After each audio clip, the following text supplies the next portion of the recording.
Shalom, selamat malam Bapak Ibu dan saudara-saudari terkasih di dalam Kristus. Perkenalkan kami dari Badan Pelayanan Keuskupan Padang. Kami ingin mempersembahkan segenap puji-pujian kami untuk memuliakan nama Tuhan. Sebelum itu mari saya undang Bapak Ibu semuanya ikut berpartisipasi dalam karya pelayanan BPR PKKI melalui persembahan kasih yang bisa kita persembahkan melalui rekening yang tertera di bawah ini.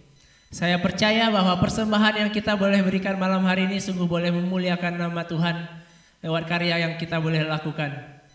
Sebelum itu kita boleh memanjatkan segenap pujian syukur kita bahwa Tuhan Yesus adalah Tuhan yang sungguh baik, adalah Tuhan yang sangat teramat baik di dalam kehidupan kita. Oleh sebab itu mari kita nyatakan segenap pujian ini bersama-sama.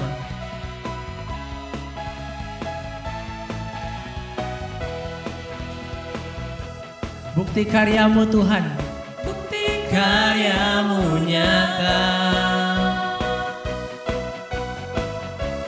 Dari hari ke hari besar cintamu Yesus, besar cintamu nyata. Dari generasi ke generasi Engkau angkat sakit kami Bapa, Kau angkat sakitku, Kau angkat beban hidup kami, Kau angkat beban hidupku. Bersama kita katakan, Yesus sungguh baik, sangat baik, teramat baik. Oh Tuhan Yesus, Tuhan Yesus sungguh dahsyat, sangat dahsyat, teramat dahsyat. Sekali lagi kita katakan Tuhan Yesus baik.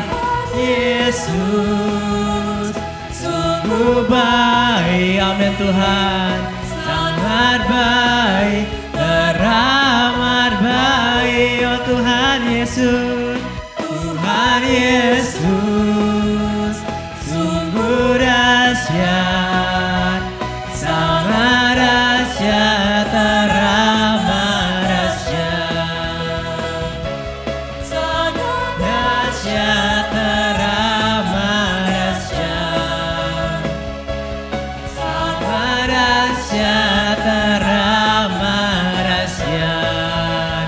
Bersama kita berikan kemuliaan untuk Tuhan kita.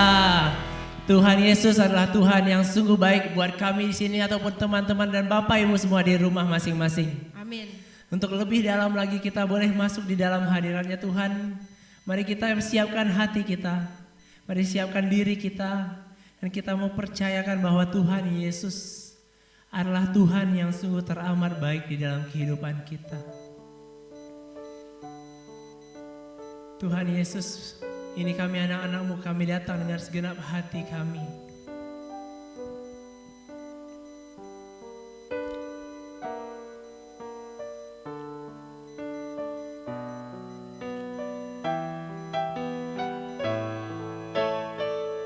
Engkau Bapa kami yang baik Tuhan.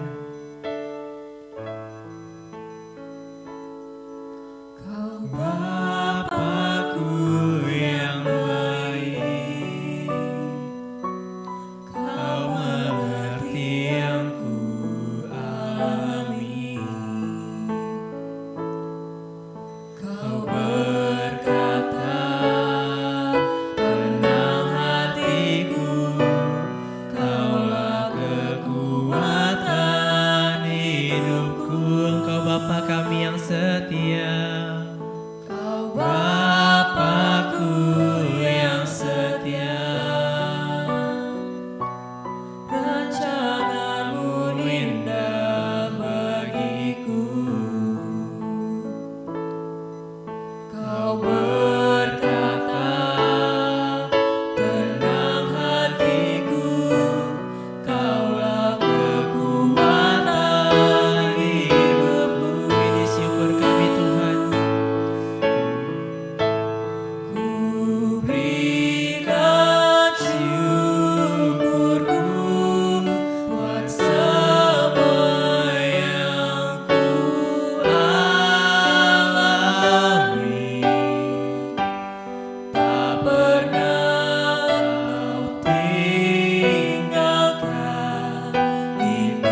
Tuhan yang terbaik bagiku.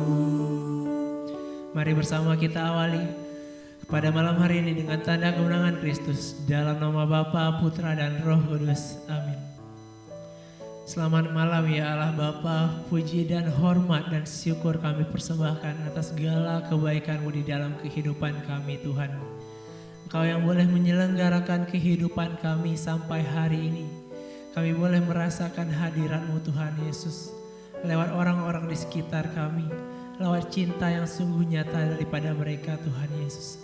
Terima kasih Bapa, terima kasih Tuhan Yesus. Sungguh kami boleh menyatakan terima kasih kami atas segala kebaikan-Mu di dalam kehidupan kami Tuhan Yesus. Dan malam hari ini Tuhan, untuk waktu yang sebentar ini, kami anak-anak-Mu ingin memanjatkan segenap pujian kami. Kami anak-anak-Mu ingin memanjatkan segenap pujian, hormat dan syukur kami kepada-Mu Tuhan kami Yesus, kami Tuhan Yesus. Terimalah segenap pujian kami Tuhan. Terimalah segenap ucapan syukur kami Bapa. Karena Engkau adalah Bapa kami yang baik. Karena Engkau adalah Bapa kami yang setia dalam apapun situasi kehidupan kami Tuhan Yesus. Terima kasih Bapa, terima kasih Tuhan.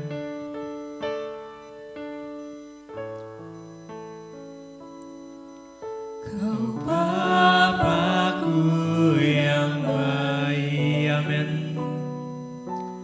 Kau mengerti yang ku alami. Kau berkata, tenang hatiku, Kaulah kekuatan hidupku. Engkau Bapa kami yang setia. Kau Bapa-Ku yang setia. Bahwa rencana-Mu indah buat kami Tuhan. Rencana-Mu indah bagiku. Kau yang memberikan ketenangan di hati kami. Kau berkata, tenang hatiku, Kaulah kekuatan hidupku. Inilah ucapan syukur kami Tuhan. Ku berikan syukurku buat semua yang ku alami. Tak pernah Kau tinggalkan, itu janji-Mu padaku. Ku berikan hidupku, ku percaya hanya kepada-Mu. Sebab Engkau Tuhan yang terbaik bagiku. Dengan segenap hati kita menyatakan syukur kita kepada Tuhan kita Yesus Kristus. Berikan syukurku buat semua yang ku alami.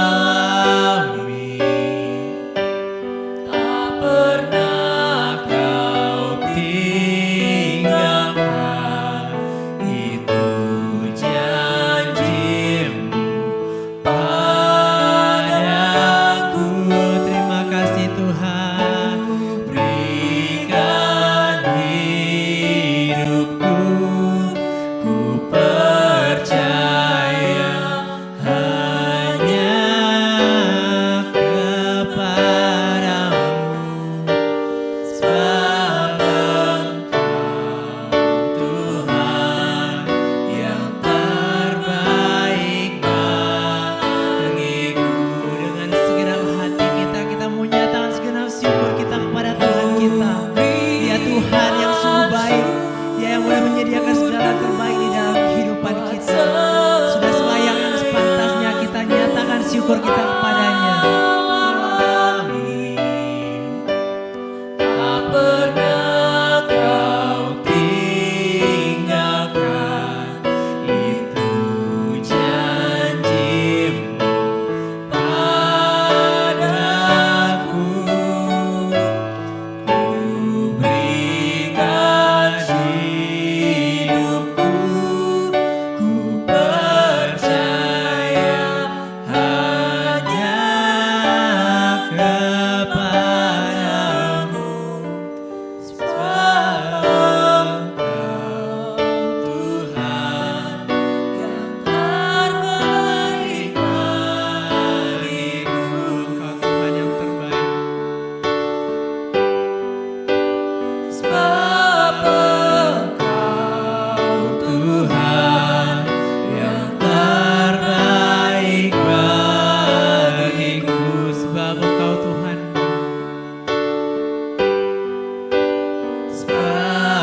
Yesus, terima kasih Bapa. Untuk waktu yang singkat ini kami boleh memuji Engkau, kami boleh memuliakan Engkau Tuhan Yesus. Sebentar kami akan mendengarkan firman-Mu Tuhan. Kami akan mendengarkan surat cinta-Mu yang akan dibawakan oleh hamba-Mu Pastor Alek Bapa. Sekiranya Engkau menyertainya dari ujung rambut hingga ujung kakinya Bapa, beserta setiap perkataan yang boleh keluar daripadanya Tuhan Yesus. Semoga kiranya apa yang boleh keluar daripadanya Tuhan lewat setiap perkataannya sungguh boleh menguatkan kami, sehingga kami boleh semakin rendah hati di hadapan-Mu Tuhan Yesus. Begitu pula kami semakin rendah hati kepada sesama kami Tuhan, dan kami semakin serupa dan semakin secitra karena Engkaulah Tuhan kami, Yesus kami dan Juru Selamat kami. Dan semua doa ini kami persembahkan kepadamu demi Kristus Tuhan dan pengantara kami yang hidup dan berkuasa dahulu kini dan sampai selama-lamanya. Amin. Pada Pastor Alek, waktu dan tempatnya dipersilahkan. Tuhan sertamu dan sertamu juga. Inilah Injil Yesus Kristus menurut Lukas.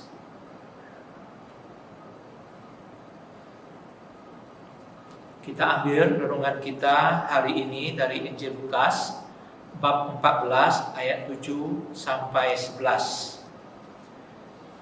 Karena Yesus melihat bahwa tamu-tamu berusaha menduduki tempat-tempat kehormatan, Ia mengatakan perumpamaan ini kepada mereka. Kalau seorang mengundang engkau ke pesta perkawinan, janganlah duduk di tempat kehormatan, sebab mungkin orang itu telah mengundang seorang yang lebih terhormat daripadamu. Supaya orang itu yang mengundang engkau dan dia jangan datang dan berkata kepadamu, berilah tempat ini kepada orang itu. Lalu engkau dengan malu harus duduk di tempat yang paling rendah. Tetapi apabila engkau diundang, pergilah duduk di tempat yang paling rendah. Mungkin tuan rumah akan datang dan berkata kepadamu, sahabat, silakan duduk di depan. Dan dengan demikian engkau akan menerima hormat di depan mata semua tamu yang lain. Sebab barang siapa meninggikan diri, ia akan direndahkan, dan barang siapa merendahkan diri, ia akan ditinggikan. Demikianlah sabda Tuhan. Terpujilah Kristus.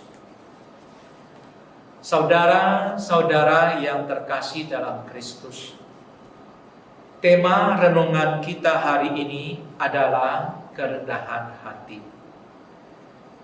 Dalam perikop Injil Lukas bab 14 ayat 7 sampai 11 tadi, kita dengarkan suatu kisah yang nyata yang diamati oleh Yesus dalam pesta-pesta perkawinan pada waktu itu, di mana orang-orang Farisi, ahli-ahli Taurat, dan imam-imam kepala duduk di depan. Hal itu biasa juga terjadi di tempat kita. Ada tamu yang datang dan duduk di depan. Ternyata ada tamu yang lebih terhormat lagi, sehingga orang itu harus bergeser tempat duduknya ke belakang untuk memberi tempat kepada tamu yang lebih terhormat. Namun jika tamu terhormat duduk di belakang, kemudian tuan rumah melihatnya, maka dia akan diantar duduk di depan. Ini suatu kehormatan yang dilihat semua tamu yang hadir. Saya sendiri kalau diundang, biasanya saya suka duduk di belakang, karena bisa agak bebas, bisa berbicara dengan orang lain, dan juga bisa mudah kalau ada sesuatu untuk keluar.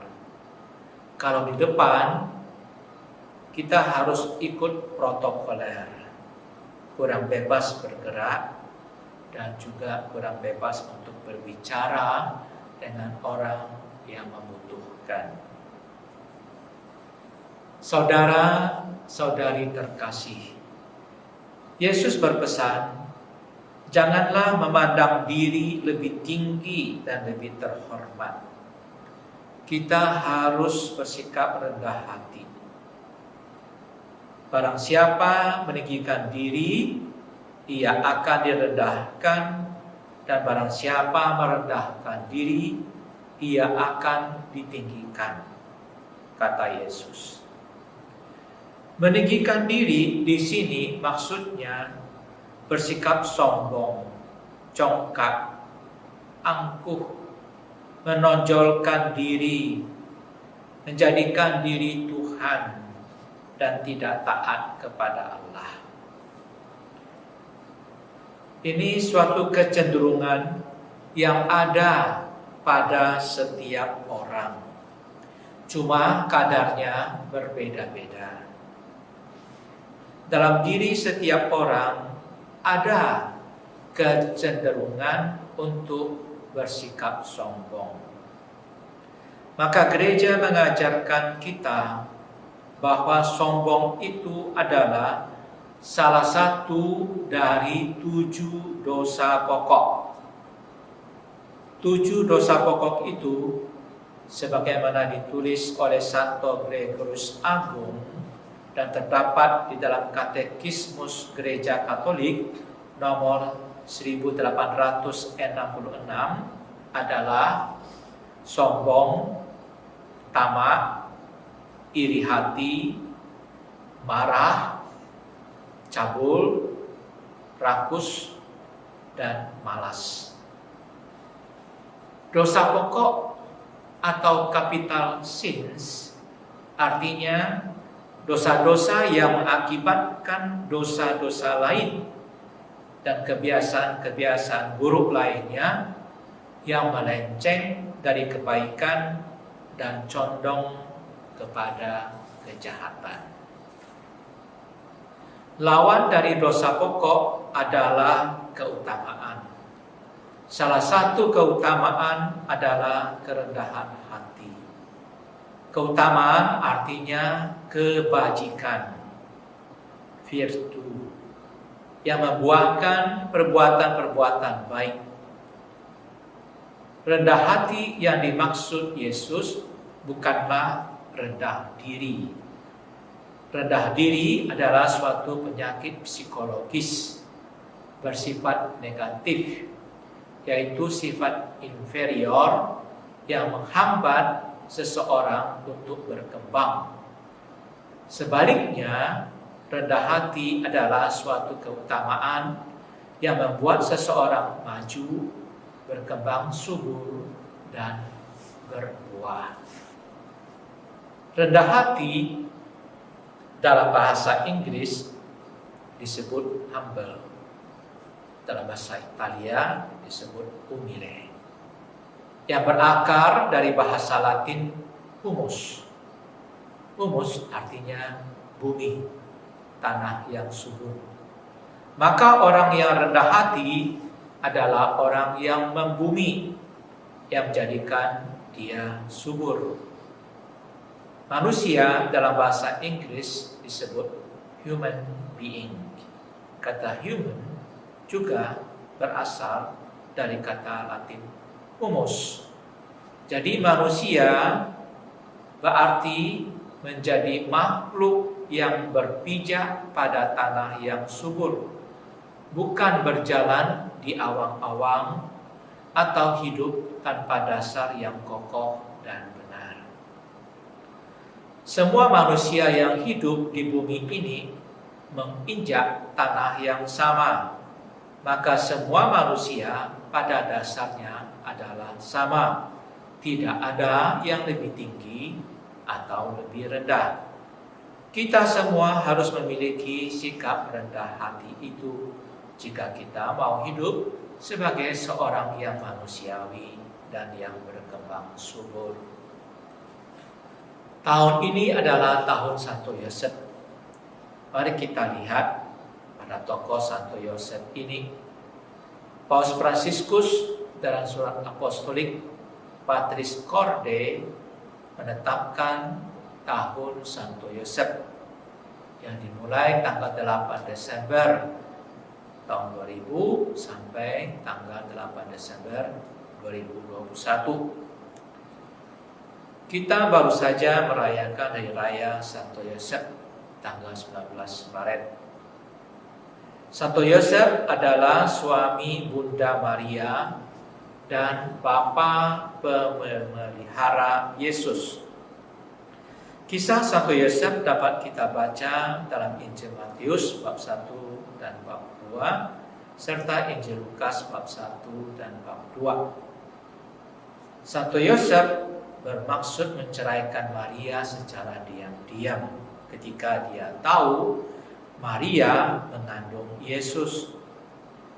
Ketika malaikat menyampaikan dalam mimpi bahwa bayi yang dikandung Maria adalah dari Roh Kudus, Yosef menerimanya. Dia ikut saja kata malaikat. Juga ketika harus membawa Yesus dan Maria mengungsi ke Mesir dan kemudian dari Mesir ke Nazaret. Dalam Injil tidak ada satu kata pun dari Yosef.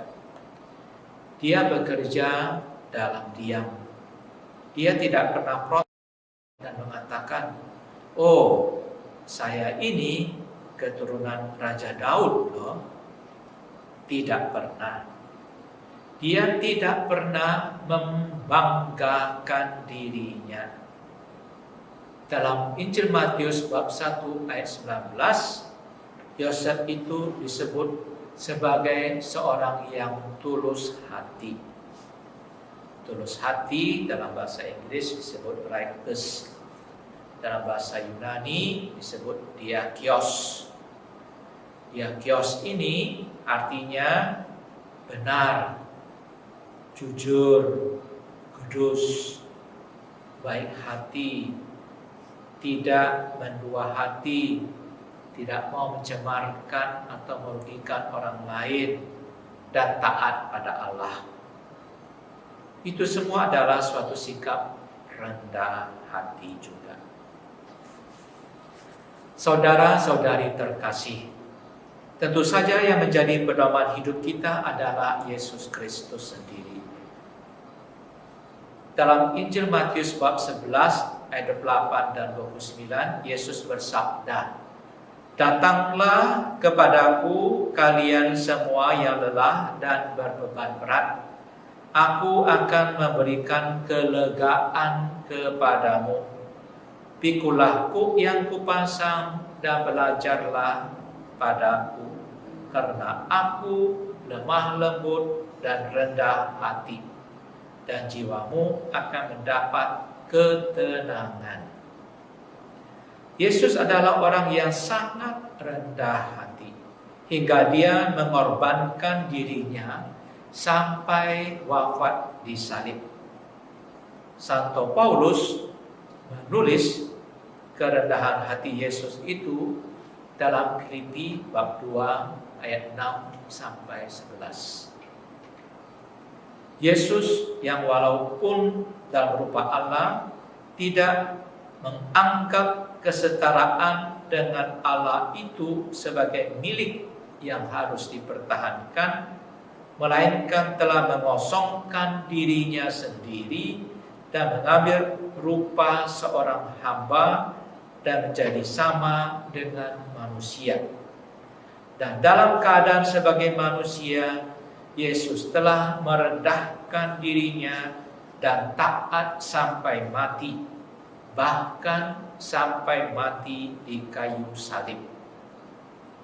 Itulah sebabnya Allah sangat meninggikan dia dan mengaruniakan kepadanya nama di atas segala nama, supaya dalam nama Yesus bertekuk lutut segala yang ada di langit, yang ada di atas bumi, dan yang ada di bawah bumi, dan segala lidah mengaku Yesus Kristus adalah Tuhan, bagi kemuliaan Allah Bapa.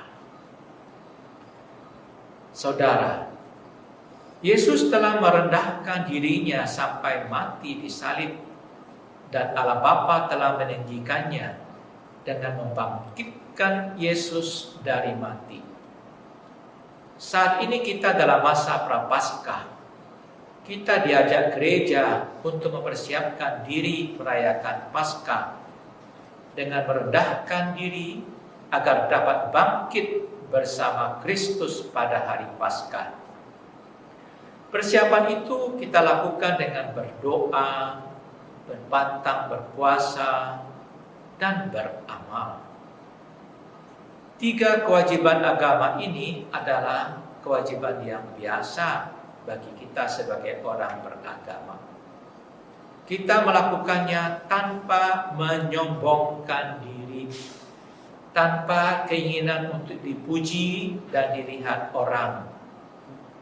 Kalau tujuannya supaya dilihat orang, maka kita sudah mendapatkan upahnya di dunia ini. Kata Yesus dalam Injil Matius bab 6 ayat 1 sampai 18. Karena itulah doa, puasa, dan amal kita lakukan lebih bersifat kualitatif daripada kuantitatif. Tanda orang yang tidak rendah hati tampak dalam 3 sikap ini. Pertama, dia tidak mau memberikan salam lebih dahulu kepada orang lain. Misalnya mengucapkan selamat pagi atau selamat ulang tahun. Dia menunggu orang lain menyapa dia dahulu, baru dia membalasnya. Jika tidak, dia diam saja.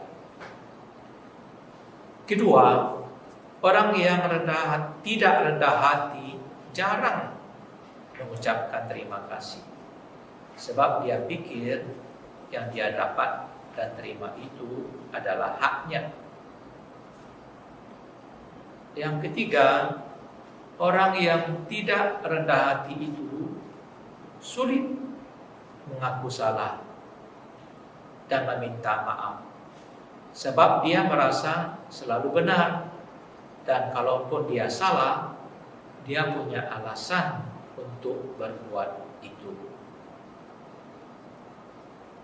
Pada masa Prapaskah ini, marilah kita merendahkan hati kita dengan mengakui dosa-dosa kita dan menerima pengampunan dari Allah dalam sakramen tobat. Semoga Prapaskah yang kita jalani dalam masa pandemi COVID-19 ini tidak mengurangi keimanan dan kegembiraan kita.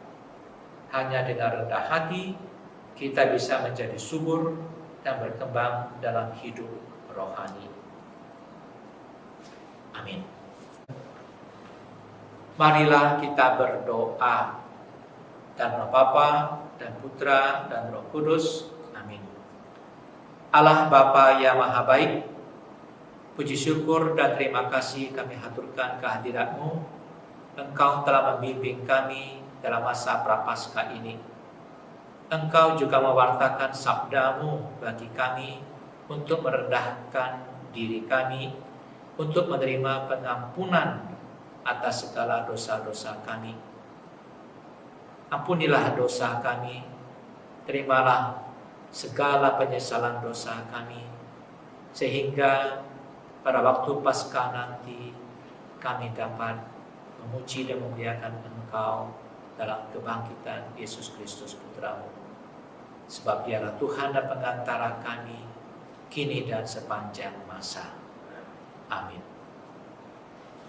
Tuhan sertamu dan sertamu juga. Semoga kita sekalian dan semua yang kita renungkan ini diberkati oleh Allah yang Maha Kuasa, Bapa dan Putra dan Roh Kudus. Amin. Dengan ini santapan rohani kita telah selesai. Syukur kepada Allah. Marilah pergi, kita diutus. Sungguh kita boleh disegarkan dan dikuatkan atas pewartaan yang Pastor Alek boleh bawakan sebentar ini. Sekiranya kita semakin menjadi pribadi yang rendah hati, baik di tengah keluarga kita dan dimanapun kita berada. Karena kita percaya bahwa Tuhan kita adalah Tuhan Yesus yang sungguh baik dan Tuhan yang sangat teramat baik. Mari bersama kita nyatakan syukur kita.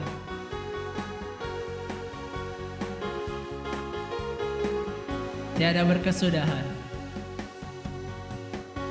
Tiada berkesudahan, kasih setiamu Tuhan, selalu baru rahmat-Mu bagiku. Hari berganti hari, hari berganti hari, tak kulihat kasih-Mu tak pernah berakhir di hidupku. Tuhan Yesus baik, sungguh amat baik, untuk selama-lamanya. Tuhan Yesus baik. Sekali lagi kita katakan, Tuhan Yesus baik, sungguh amat baik, untuk selama-lamanya.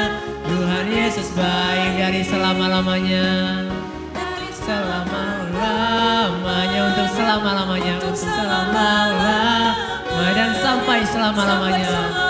Lamanya Tuhan Yesus baik. Selamat malam, Tuhan Yesus memberkati kita. Shalom.